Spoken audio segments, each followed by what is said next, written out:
Welcome back to the Market Moonlord. Today we're going to be going over AMC's weekly financial astrology update, looking over my favorite financial astrology indicator, which will be the moon phases. And all the Moonlords know that AMC's been tracking the moon phases beautifully, and I'm especially excited about talking about this video because we really got to see the effects of the eclipse that we had the week before last on the 26th, but obviously that energy carried into this week, and we had 95% day. It was crazy. So on this video, we're going to be going over the moon phases for the up and coming week. We definitely have some interesting stuff because we have another eclipse coming. Okay. So we're going to be tracking over basically the support based upon this moon phase. Basically, we're going to be seeing what would be a good entry based upon the moon phases, or a good time to maybe buy calls, and what to expect or what we want to see to maybe get another climax like we just had on this eclipse, maybe what we want to see for that type of climax coming into this new eclipse that we're going to be getting this week. All right, so let's jump into it. Welcome to the Market Moonlord, where we merge the matrix with the stars. I'm your host, Jason Alexander, the blue moon of Neptune, here to help you navigate through the illusions of life. Again, congratulations to all the Moonlords, and thank you for all the Moonlords that have stuck with me through this entire journey. And if you are a Moonlord and you hadn't checked us out at our Discord, at the Market Moonlord, definitely need to. All sorts of DD is being dropped there outside of astrology, and definitely DD you absolutely cannot get anywhere else. And if you guys like this type of content and want to support the channel, simply hit the like button. I would really appreciate that. And if you're new and want to see more videos like that, also subscribe. Okay, so right now we're looking at the chart we've been looking at, and wow, it looks completely different.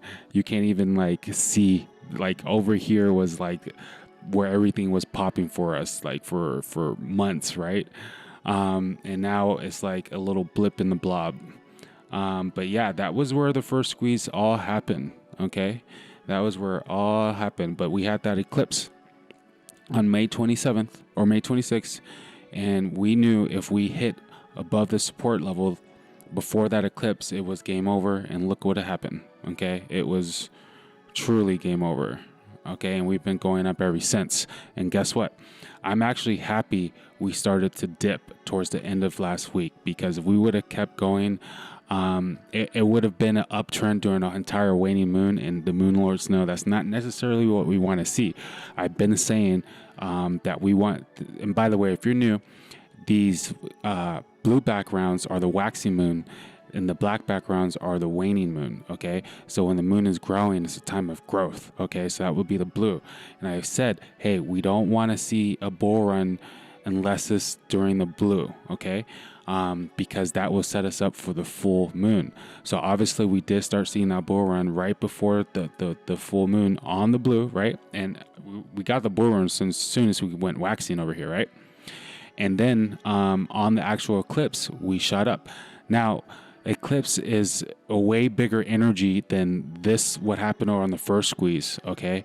And it's a way bigger energy than any of the full moons before, or any of the new moons, okay? So this was like uncharted territory. Obviously, it was a Sagittarius moon eclipse on top of that. I told you it's very expansive at that, but an extra powerful full moon because it was eclipse, and it was a super full moon, meaning it was a purge eclipse, and you guys know what that means. The moon was closest to the sky, and so it just had a longer effect, it looks like, right?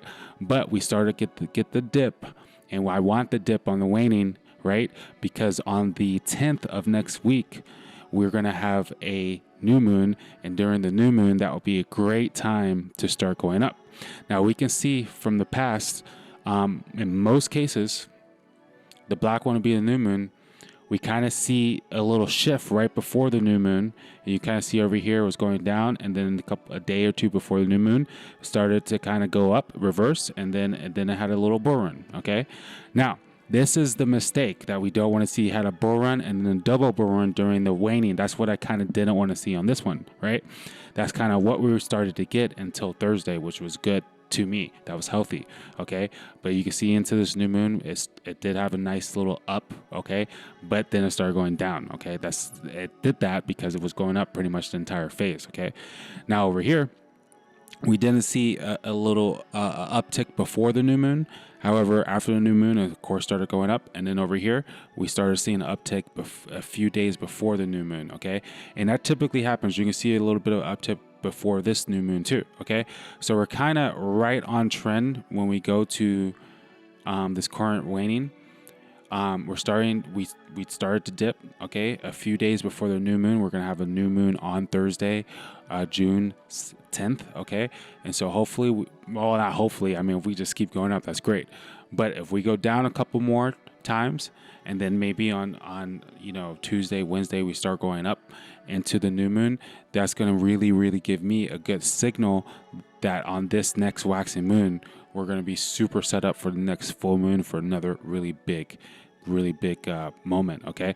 So, when we look at this phase, okay, we want to look at the absolute bottom, to see where we were on the waning.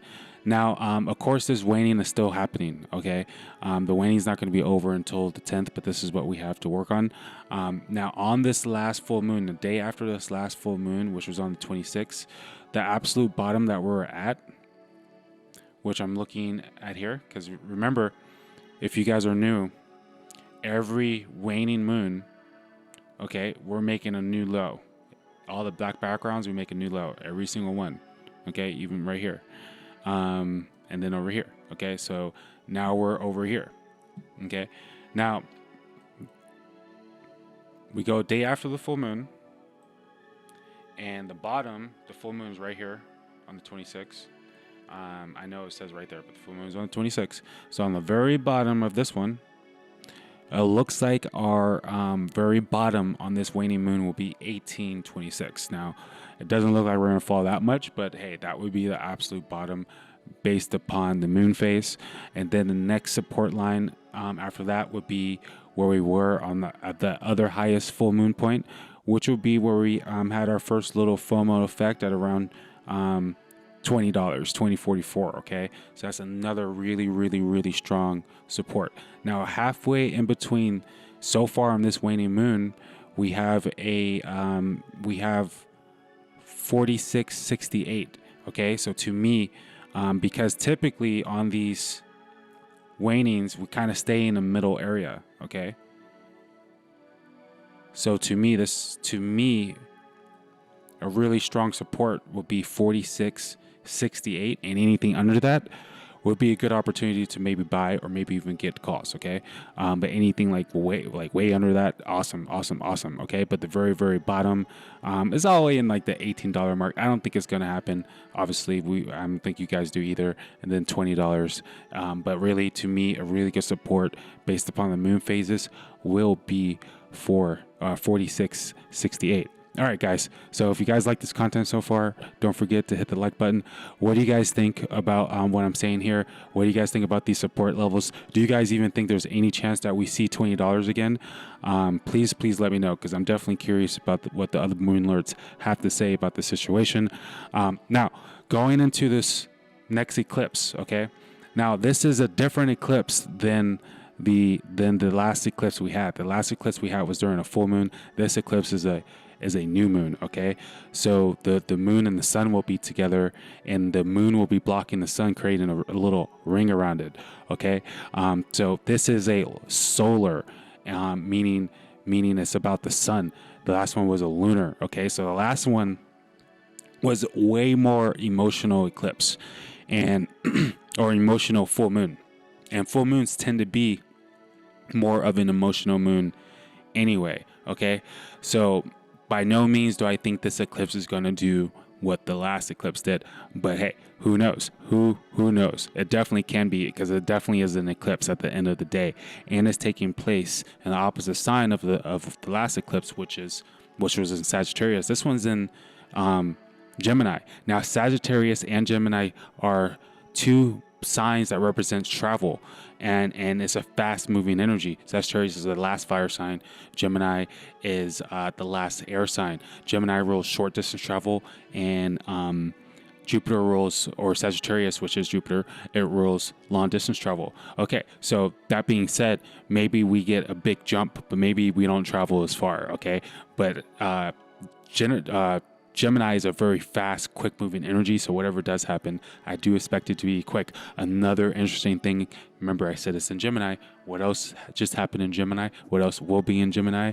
The Mercury retrograde, okay? So this eclipse is extra interesting because it's right on top of the Mercury retrograde, and super interesting for AMC because it's literally right across from AMC's Mercury. Okay, and you guys know that I love it when Mercury's getting aspects from AMC, but we're definitely going to look at when the moon was there and track the past like we always do, just to see what type of trends we get from before. We're going to see when the sun was there, what type of trends we get from before, and Mercury, because these are all going to be relevant for this eclipse, which is going to be major energy, because obviously these eclipses have a longer effect. Okay, so we definitely want to see some positive movement on the 10th, but we will track that all on the next video that I'm going to drop tomorrow, when we do what we do every week, and we look at the day by day action based upon all the stars and not just the moon phases. Let me know what you think. Also, don't forget to like and subscribe. I have a lot of information to give you guys on the deeper astrological part 2 version of this financial astrology analysis on AMC, where we're going to really talk about all that just took place, the Mercury retrograde, how it hit the CEO's chart.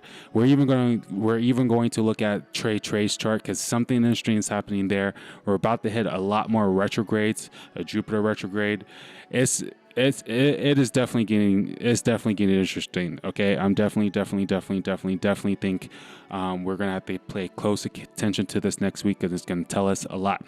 Anyway, I'm out for now. Thank you guys for watching. Congratulations to all the Moon Lords. If you guys aren't in Discord, definitely check us out at the Market Moon Lord. And again, comment, like, and subscribe. I'm Jason Alexander, the Blue Moon of Neptune, here to help you navigate through the illusions of life. You're watching the Market Moon Lord, where we merge the matrix with the stars. Good luck till next week. Peace. Jason Alexander, the Blue Moon of Neptune.